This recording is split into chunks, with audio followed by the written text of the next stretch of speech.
Hello guys, आज म 4x4 को OLL प्यारिटी को कसरी सल्भ गर्ने हो म सिकाउँछु। पहिला हजुरलाई OLL के प्यारिटी भनेको के हो म हजुरलाई भन्छु।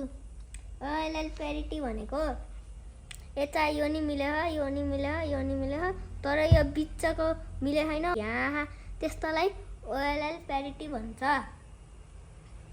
हामीलाई OLL प्यारिटी सल्भ गर्नलाई एउटा फर्मुला हुन्छ।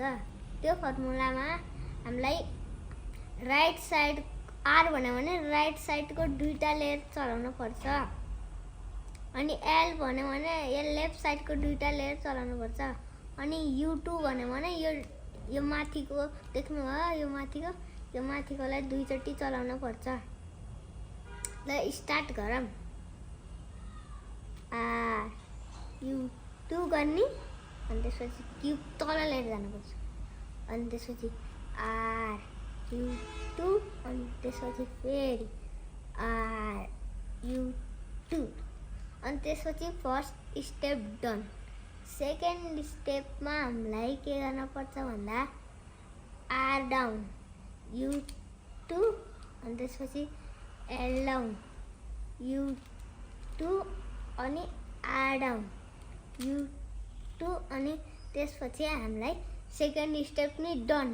अब हामीलाई थर्ड स्टेपमा के गर्नुपर्छ भन्दा R U2, अनि R डाउन U2, अनि R down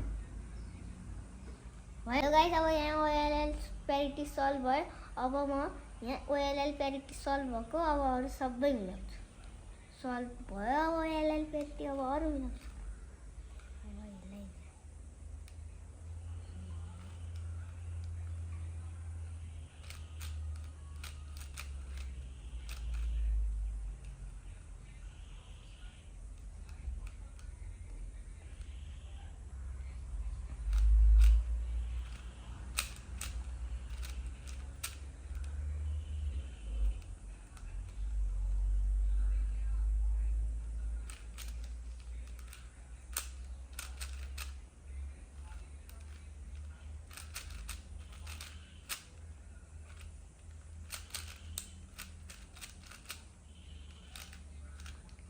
guys, 4x4 cube मिल्यो, लाइक एन्ड सब्सक्राइब गरिदिनु।